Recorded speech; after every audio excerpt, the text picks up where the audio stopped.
We optimize hydration, movement, supplements, and sleep, but most people completely ignore the air they're breathing. And when your air is off, your body feels it first. The Blue Signature Air Purifiers by Blue Air quietly remove airborne pollutants, odors, smoke, and allergens, supporting deeper sleep, better recovery, and clearer focus. It's the most customizable air purifier you can get, with exclusive accessories designed to fit your space and your style. Visit blueair.com and use code SIGNATURE30 to elevate your wellness routine. Tyler Reddick here from 2311 Racing. Another checkered flag for the books. Time to celebrate with Chumba. Jump in at ChumbaCasino.com. Let's Chumba. No purchase necessary. VGW Group. Void where prohibited by law. See T&Cs. 21 plus. Sponsored by Chumba Casino.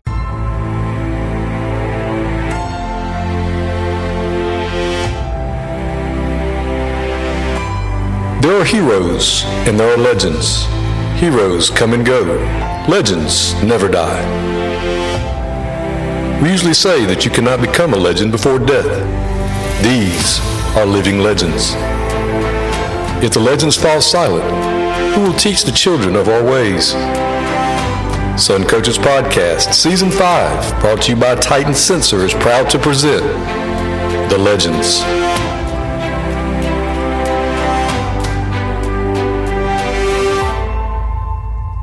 Sun Coaches is proud to partner with Titan Sports for the next 4 seasons on Sun Coaches Podcast. Titan GPS delivers technological superiority and improved player performance through wearable GPS made for high school football and strength and conditioning. From speed training to athlete recruit to workload enhancement, Titan is the easy-to-use yet comprehensive GPS tool to get it done. There's no minimum to get started, and Titan will walk you through every step to success. Message us on X at Titan Sensor to learn more and get in touch. Welcome to Sun Coaches Podcast, Season 5, the Legend Series, and I've got a living legend with us today. He's still coaching. He's won over 220 games, a state championship, numerous region championships, one of the finest men in our business, Coach Frank Barden. Thanks for being on with me. Thank you, Chris. Well, Coach, I don't know anything about where you grew up or anything like that, and we always start off with asking guys, where'd you grow up? Well, I was fortunate. I grew up in northeast Georgia. Actually, Hal and I grew up pretty close with Hal and Bobby and I. They were in Commerce, and I was up in Habersham, and went to Habersham Central and played for my senior year was for Rodney Walker, and that's kind of how I got attached with him. And, from there was fortunate enough to go to West Georgia and be a part of the 82 national championship team. And of course, Hal came in 83 and we played 1 year together. He was a freshman when I was a senior. And, then I actually went back to Habersham after I graduated from college and went back for 2 years to get married. I married my high school sweetheart, and we had 2 boys that are now coaching with Chip Walker down at Noonan, and, been very blessed, very blessed. Well, Coach, when you were in high school, back in those days, and I don't mean to make it sound like you're 108, but you're an old That's head. Right. But, That's right. I ask people all the time, back in those days, did you play more than just football? No doubt. You played every sport. I played football, basketball, and baseball. And if they didn't have basketball and you had to play hockey, you were going to play something, because really that back then you just didn't want to go home. And after school, you wanted to play with your friends. And that was the whole thing about high school sports, was the fun of playing with your friends and the things that it taught you. And, I wish we could get back to that a little bit, that kids would play for the fun of the game and the competition of the game. We were caught up in a little bit of NFL came down to college came down to high school, and almost we're in a free agency market sometimes. Well, it's funny that you say that, because I talked to Coach Teague the other day, and he was saying that we've gotten away from it's extracurricular. Correct. And it's supposed to add to the curriculum of what you can't get inside the classroom. No doubt. It's supposed to teach you lessons that you can't learn in the school building, and you can't learn at home sometimes. It teaches you lessons that your mom and daddy can't teach you. I agree 1,000%. So what position did you play in high school on the football field? I was a quarterback, and, just a normal old guy, just battled and tried to work hard. And, Coach Walker came in and started something pretty good there at Habersham. And, it was fun playing for him. Then actually after I left that 2-year period, when I went back to work there, I went to work with him at Stevens County in the late 80s, mid 80s, when they had the Swilling kids. Well, when we talked I've had Coach Finley on here, and I've had Craig Bennett, and they're a little behind you, but man, there's a pile of people that went to West Georgia that end up being football coaches. You ain't kidding. Keith Maloof just retired, and Tim Glanton, who was I love Snake. Yeah. Snake's my guy. Yeah, Tim Glanton, and he went on to coach at Kennesaw State, and there was a Mark Loudermilk. There was a lot of great guys that that coached and had some great coaches there as well that were a big influence on our lives. So what was your first job? I know you said you went back to Habersham. Was that your first job out of college? And did you know when you were in, I'm sorry to interrupt you, did you know in college I'm going to be a football coach, or did you get in the wrong line or something? No, that pretty much Coach Walker influenced me a lot. And I knew when I left high school, that's what I wanted to do. I love the game. I love the sports. I love working with young men.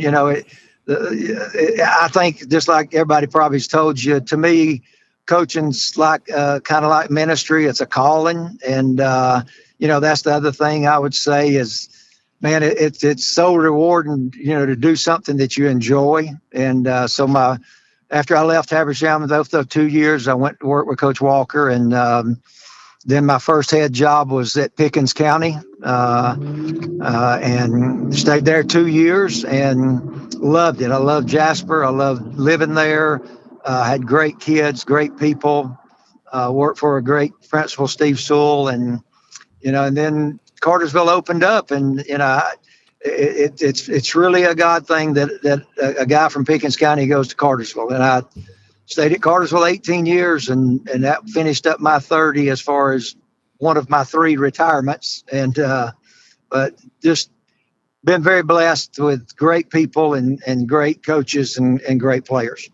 So what was your early days as a coach like? I know, we always laugh about some of these young coaches these days are allergic to laundry and no doubt and pulling strings and stuff like that. Doubt. What was the first thing you coordinated? Was it a locker room or a broom or well, the first thing I got told when I even went to Habersham, but at Stevens especially, go get your CDL because you're going to be driving that bus. So you coordinated a bus. That's right. You drive the bus to the pregame meal. You drive the bus to the JV games. And then, too, you coach 3 sports. And just like you played 3 sports in high school, you coached 3. And I coached football, basketball, baseball. And, you just did, and I'll say this, to do that back then, it took an awful good wife. It took a lady that knows what she's getting into when she marries you. And I'll be honest with you, over my whole career, I've always felt like that me and my wife did it together. It never was I did it because just like everybody else, the players know that the coach's wife, they called her Miss B, and they still call her and wish her happy birthday. In fact, they probably call her more than they call me. And it just takes an awfully good lady to marry a coach, especially back then, because you're coaching 3 sports and you're very rarely at home. Amen. Isn't that the truth? I remember when I proposed to my wife and I said, "Listen, this is how this works, and if you're not prepared for this, we need to go ahead and." That's right. Figure that out now because we don't need to figure this out later. That's right. This is going to be rough. Yeah, and those old coaches' wives will tell you, and they'll tell these young ones, you knew what you married into. You knew what his job, and the good ones will be a part of that job. It's not like, they're set out to the side. For us, it was a team thing, and I know for most of the guys that I know, that's the way it is. And we couldn't have done it without them. There's no doubt. No doubt. And it's a blessing really to find one that can put up with our nonsense and exactly and our schedules and everything else. Exactly. And it's, it's funny now, my wife works in the accounting business, and I'm the parent from January to June, and then she's the parent from June to December. So, yeah, and that's what I was going to say. She's pulling double duty when you're coaching. Absolutely. So what was your specialty as a young coach on, like, what did you, were you an offensive guy, I guess, since you played quarterback? I was. I mean, a good story is that when Coach Walker hired me from Habersham to come down with him at Stevens, I had played for him, and we were very close. And of course, Chip was our second quarterback, maybe in a couple of years on down the road. So, a coach sometimes will, and I did it with my sons, but you'll hire somebody to kind of be the buffer between you as the head coach. And my youngest was a quarterback. My oldest was an O-lineman. And, you have somebody to coach them. And so he hired me to come down and coach Chip eventually. But I told him, I said, I'll come down and coach quarterbacks, and I'll come down and, work on the offensive side. But I want to coach something on defense because I want to learn more about the game. And that was kind of his specialty, was defense. So I learned from a good one on the defensive side of the ball. And that was really what I wanted to do, because you got to know both sides of the ball to be a good coach on either side. And that was a huge, probably one of the best things that has happened to me, is being able to do that. Hey, it's Bubba Wallace from 2311 Racing. You know what feels like forever? Sitting on a plane waiting for takeoff. Good thing I've got Chumba Casino. With daily boost and social casino games on tap, this is the kind of fun that makes time fly. Why not turbocharge your downtime? Play now at ChumbaCasino.com. Let's Chumba. Sponsored by Chumba Casino. No purchase necessary. VGW Group. Void where prohibited by law. 21 plus. Terms and conditions apply. I got a funny little big Coach Walker story for you that might tickle you a little bit. David Thrower, buddy of mine, was telling me that he's retired now, and he was at Mount Zion Carrollton at the end of his career, and he said he had Paul Feinbaum on, and he just had the sound on, and he heard Rodney from Georgia, go ahead, and he hears Coach Walker. He said, "Oh my God, Coach Walker's on the radio. What's he doing on the TV?" So he walks in there, and sure enough, he told me, he said, "When you talk to Chip, tell him to get his daddy off of the Feinbaum show." I know. Yeah, he's on. He's got to do something to keep his time occupied. But that was a big blessing for me. And my years. It's funny because my years at Toccoa, and then of course, I spent 18 years at Cartersville, and then when I retired, I actually got to go back to Toccoa. And so it's there's been some really, really, like I said, good people that you get to work with and come across and make some really good relationships. Well, let's talk about Cartersville, since you spent most of your career there, and it was just what a great place. I used to tell people, I was always a South Georgia guy. But when I coached up in the West Metro area, and we lived near Villa Rica, and South Georgia guys would ask me what it was like up there, I said, well, I can tell you this. If it starts with a C, they're good. Yep. Carrollton, Cedartown, Commerce, Cartersville, Calhoun, they're good. Yep. No doubt. They're what a great good community. Places. It is. And, like I said, that to spend 18 years at one place as a coach is amazing, but to get to raise your family in one spot, not to move them around, huge blessing. My kids started school there. They ended school there. They will always be a Purple Hurricane. And, those are the neat school systems. When you start in kindergarten, you're a Purple Hurricane all the way to your 12th grade. And man, what a great community. What great administration. I had some great superintendent, great principals, great support in the booster club. And I once asked, when you go to a place like that, you say, people would say, well, Cartersville does this and they do that. And I'd say, well, who is Cartersville? What is Cartersville? And it's the people, it's the alumni. It's such a tight knit community. And, even back then it was a little bit smaller, and it's just, people take ownership of those schools. And when people take ownership of those schools, that's what makes them special. Well, we were talking offline before we got started about, a lot of times people don't understand the struggles that you guys that have won a massive amount of games and won state championships, they don't know, they don't necessarily remember, the 2 years at Pickens. That's right. Or when you got to Cartersville and what you had to do to get it going. No doubt. Coach, seriously. I mean, for me, it was a tremendously, like I said, one, just getting that job was a God thing, but what I went through and then turn around and have what we had, it kind of, what it does is you poke your chest out and think you're fixing to climb a ladder and you're going to go do all these things. And then, sometimes you got to get knocked down flat on your face and get reality check and say, look, buddy, this isn't why you're in this job. This is why you're in this job. And then, once you kind of get a better perspective of the profession of coaching and the impact it has outside of the scoreboard, that's the most important. And that's what happened to me. And it was incredible, what happened with my career there at Cartersville. Well, I know that y'all won it in 99. How long were you there before y'all, won that state championship?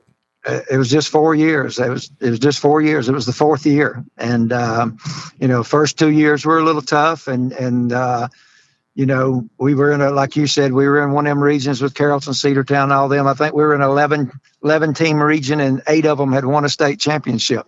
And back then you played 10-game region schedule. So, it was a good region. And,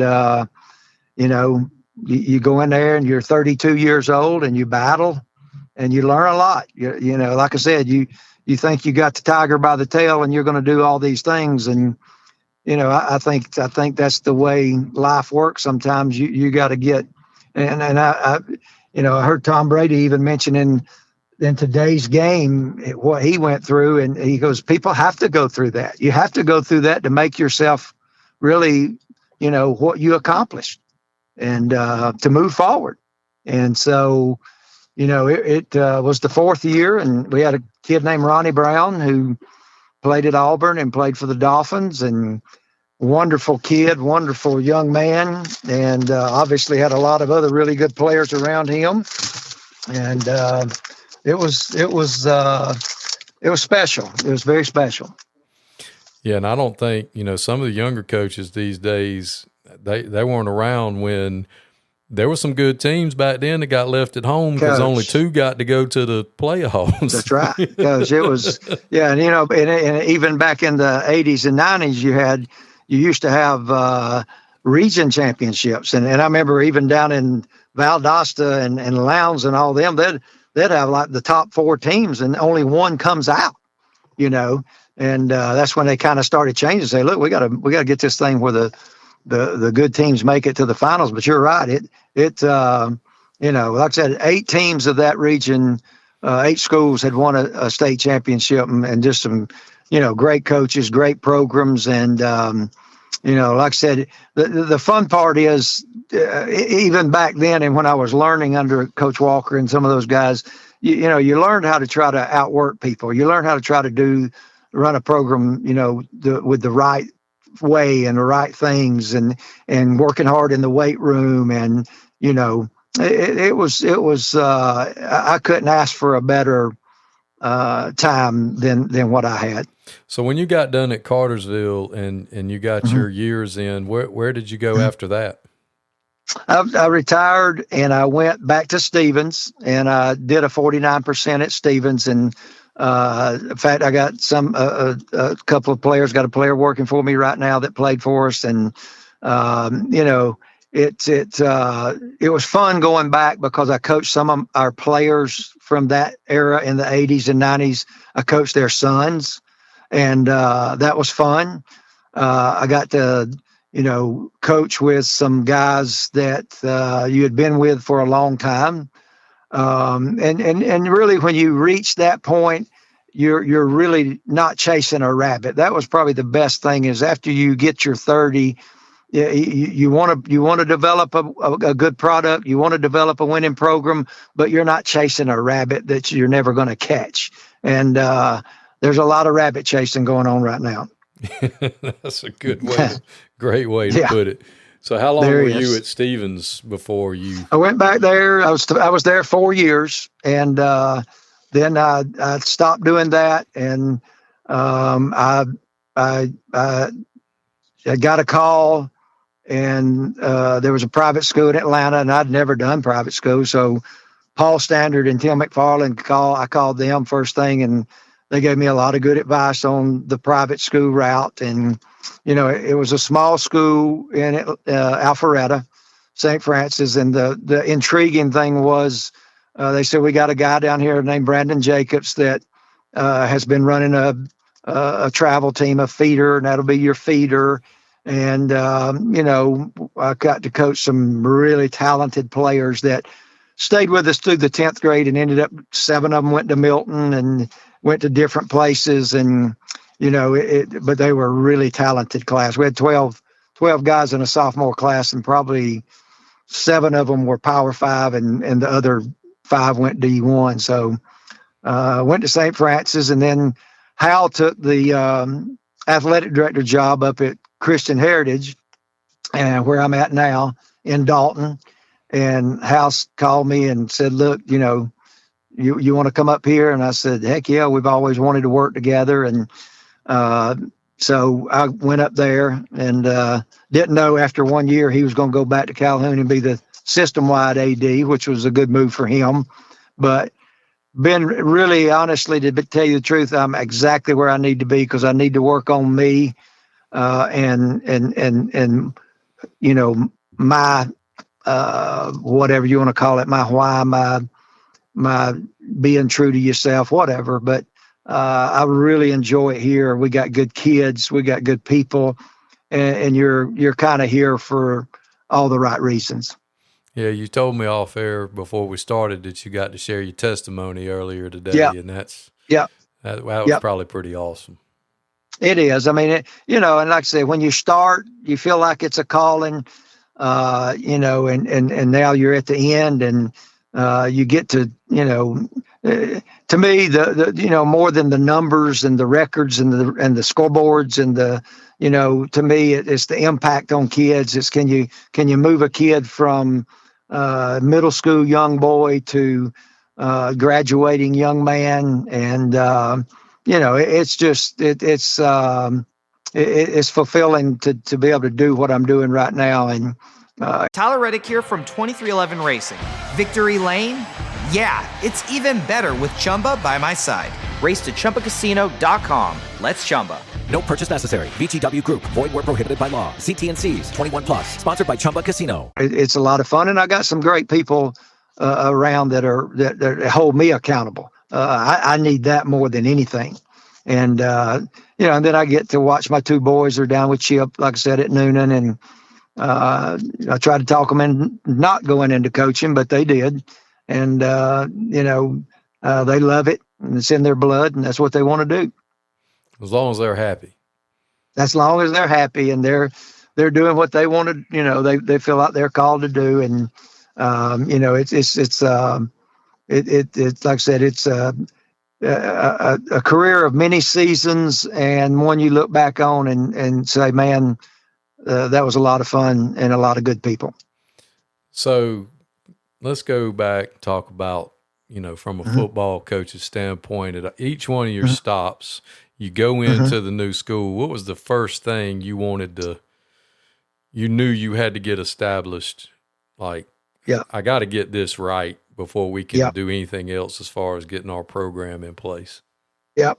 Well, I mean, first I'd tell you, there's a lot of learning on the move, right? I mean, when you're 32 years old, you don't know a whole lot. And so, there's a lot of learning and the just somebody says, well, I don't know if he's ready to be a head coach. Well, nobody's ever ready. They got to go through it. They got to put their feet to the fire, and they got to learn on the way.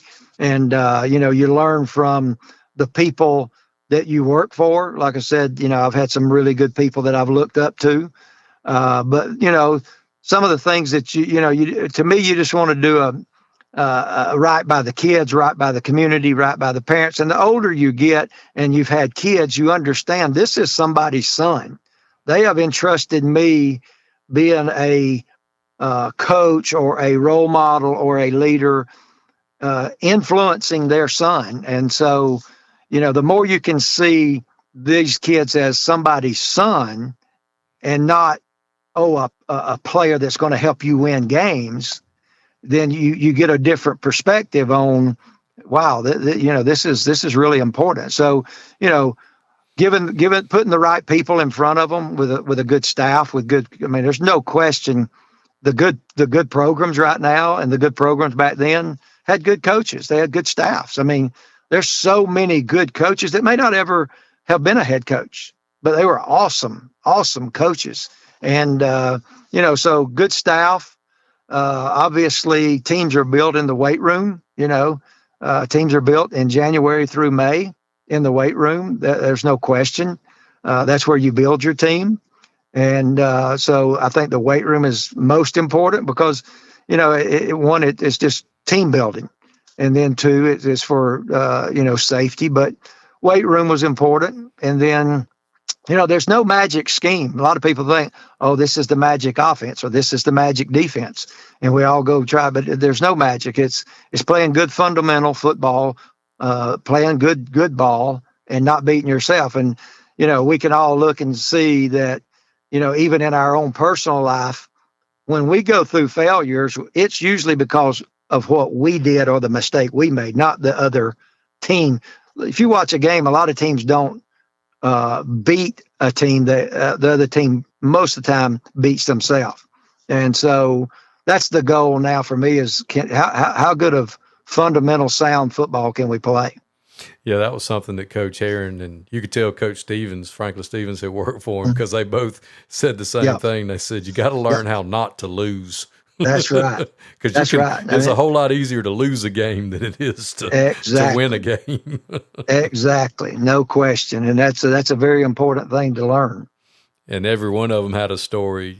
A lot of the guys I've talked to were like, I call them horror stories, but they're coaching horror stories where they're like, yeah, I remember my first year coaching, or it was within their first 5 years of coaching where they're like, yeah, we were winning by 3 touchdowns with 5 minutes to go and we ended up losing. And I'm like, holy smokes. And they're like, I was a young coach. I made mistakes. Coach, I could tell you a bunch of those stories and they're, but again, to me, the failures and those things are what make you. Those things are what, you learn from, that make you better.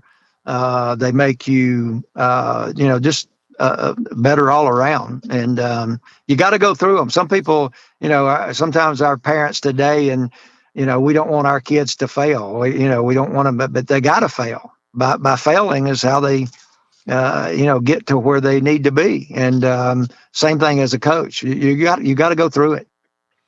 I preach on, brother, preach on. I tell my kids that. I'm a special ed co-teacher. I tell my kids that all the time. I'm like, y'all are so afraid to fail that you won't let it all hang out and just see what'll happen. Correct. I'm like, look, baby, I can't put my hands on you. I mean, I wouldn't do that anyway. I can't. Correct. I'm not going to holler and scream at you. That's not going to accomplish anything. I'm not going to make fun of you. The worst thing that's going to happen is you're not going to get a very good grade, and we can fix that. Don't be scared. Let's just see what happens. Just see what happens one time if you just cut it loose. But they're so scared to death because they haven't been allowed to fail. They hadn't been allowed to fail, and they don't understand. And that's one of the things Coach Saban preached is the process, right? It's a process. And, that process isn't all about all the good things. That process has a lot of tough times and tough things. And, but it is going to get you to where you're supposed to be. And, that's right. I mean, too many people won't try because they're afraid to fail. Yeah, my son, he's a autistic on the spectrum guy. He's got hearing aids, kind of funny looking kid, and he's a junior and plays on the golf team, and he ain't the best golfer on earth by any stretch of the imagination. I went out there with him today He had a little problem at school today. He didn't respond in a way that he should have in the classroom. So we were out there on the golf course, and I said, son, you can't control the way things are around you, but you can control how you respond. Exactly. You reacted. Exactly. I don't want you to react. I want you to respond. And the golf course is the same way. You're going to have a bad shot or a bad hole. It's how you respond instead of react. And I think he understood, and that's why I got him into golf, because once you hit the ball, there's nothing you can do about it. No, and I'll say this, no question. And I'll say this, one of the most fun parts of coaching is to watch these kids grow. I mean, there's no question for a young boy, male, from the 10th grade to the 11th grade is the maturing time. I mean, so it's so fun as a coach to understand, as a 9th and 10th grader, this kid's going to make some dumb choices. He's going to make some mistakes. He's a boy. He's a boy, but watch him when he grows and the light starts clicking on, and watch him when he gets to be a junior and a senior. And that's the most fun thing, is to watch a kid change. And the challenge is, don't give up on him.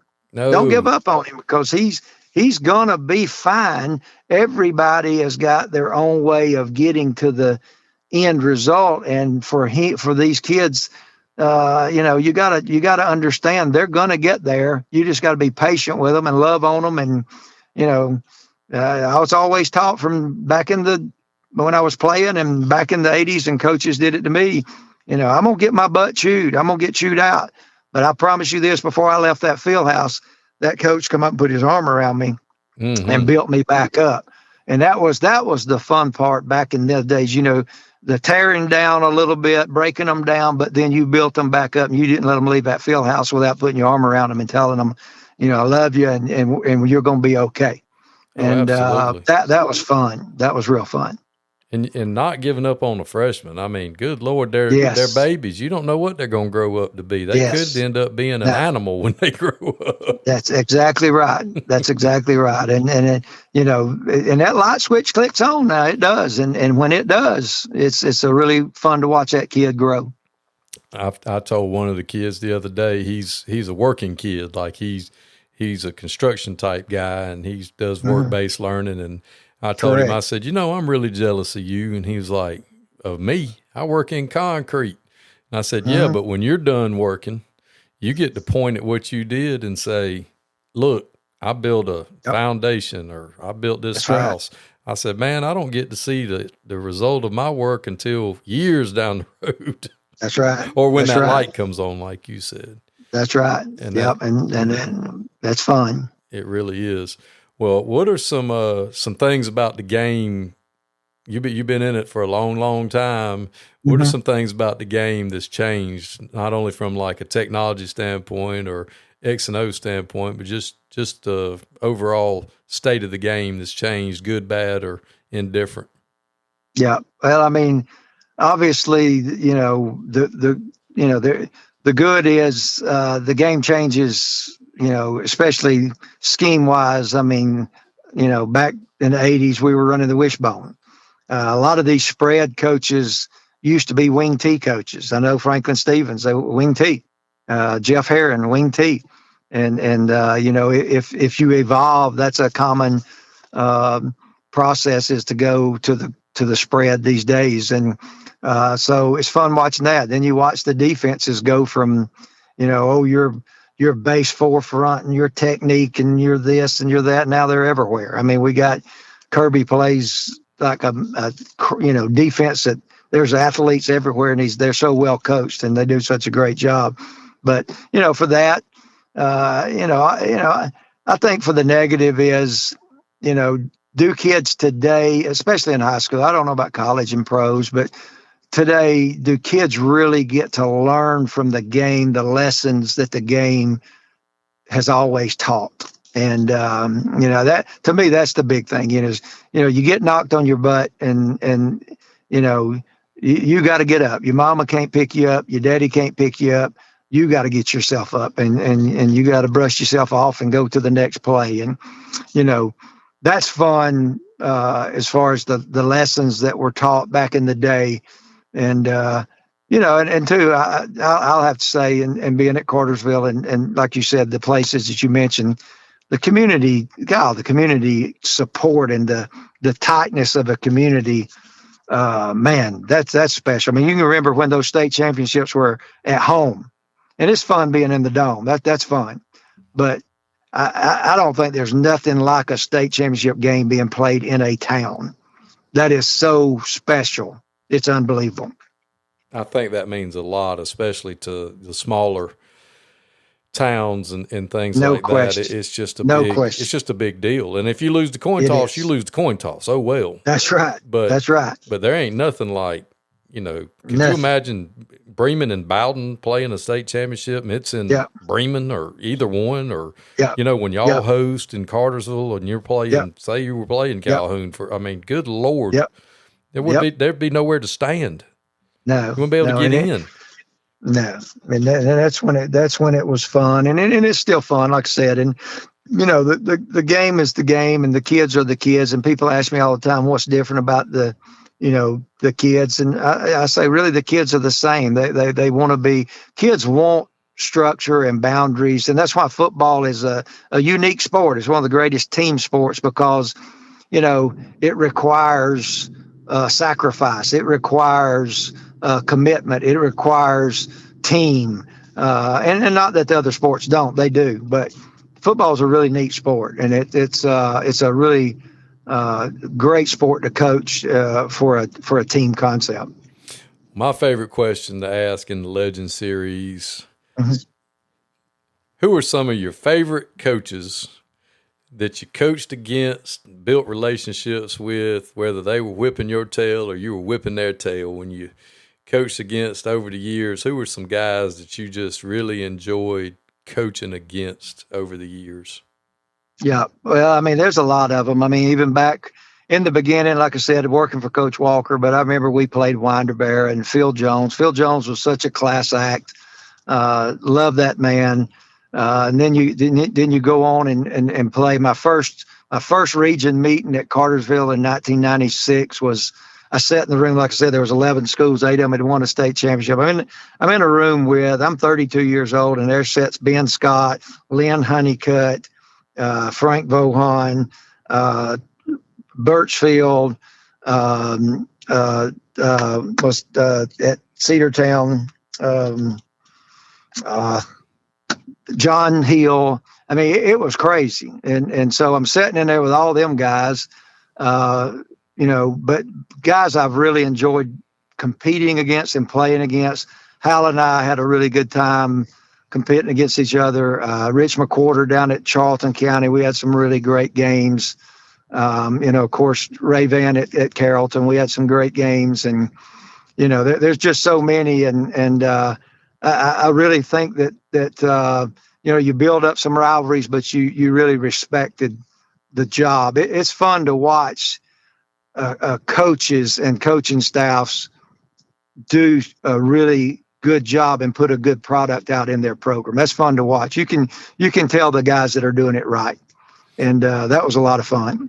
Well, and that's something I wish some of the younger coaches coming through will understand, and that they'll learn from listening to these talks and you guys talk, is that it's okay to stand on the 50-yard line before the game and hug on each other and love each other and love one another and go to clinics and hang out and have a good time.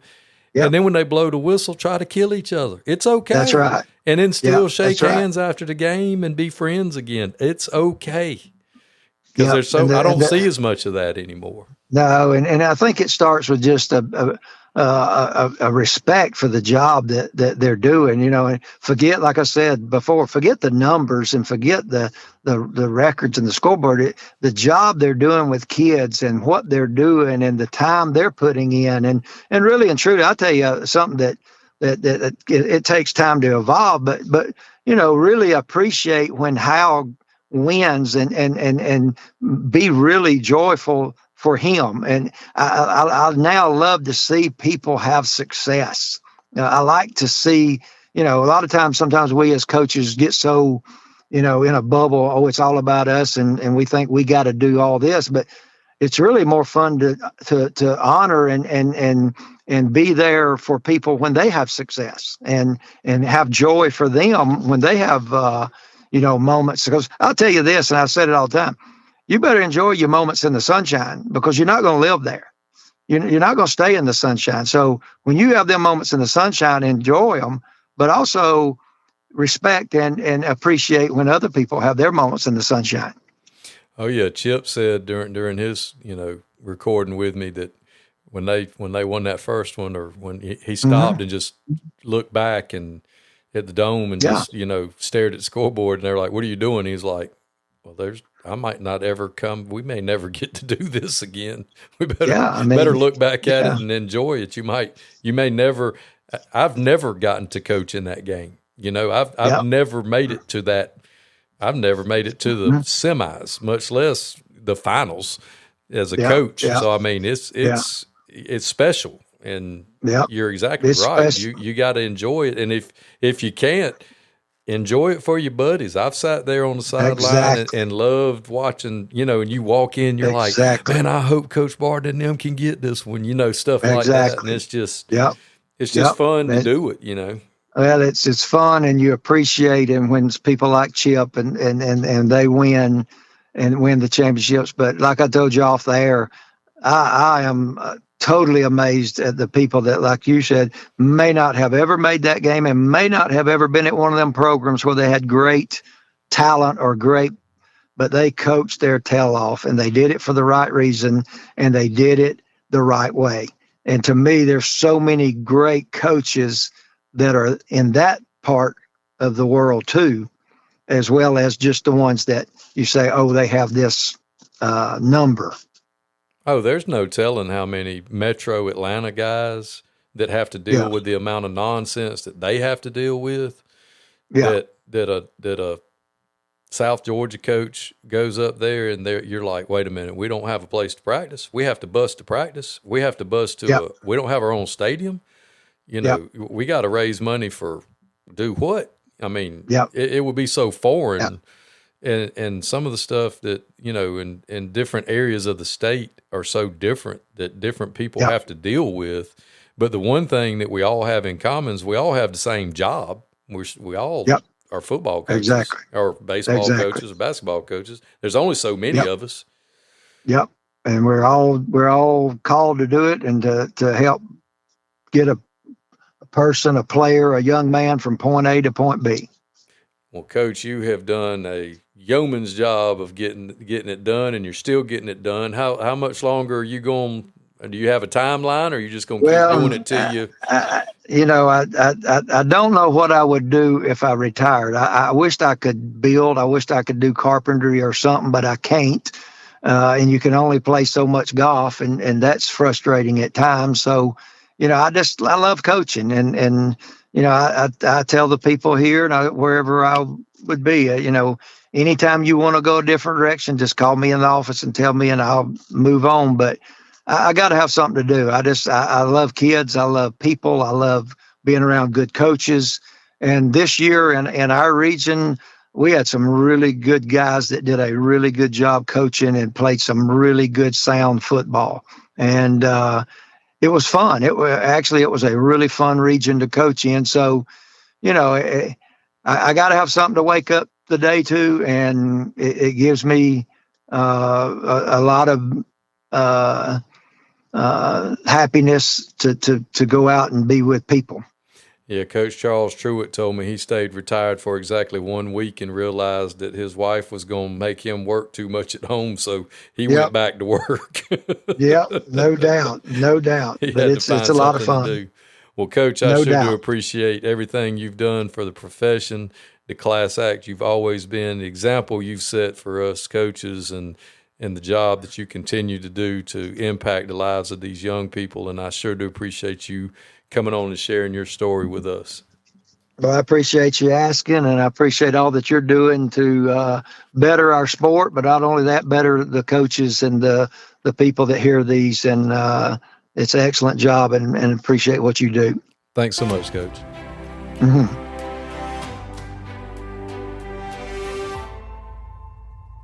Tyler Reddick here from 2311 Racing. Victory Lane? Yeah, it's even better with Chumba by my side. Race to ChumbaCasino.com. Let's Chumba. No purchase necessary. VGW Group. Void where prohibited by law. See T&Cs. 21 plus. Sponsored by Chumba Casino. When you manage procurement for multiple facilities, every order matters. But when it's for a hospital system, they matter even more. Grainger gets it and knows there's no time for managing multiple suppliers and no room for shipping delays. That's why Grainger offers millions of products in fast, dependable delivery, so you can keep your facility stocked, safe, and running smoothly. Call 1-800-GRAINGER, click Grainger.com, or just stop by. Grainger, for the ones who get it done.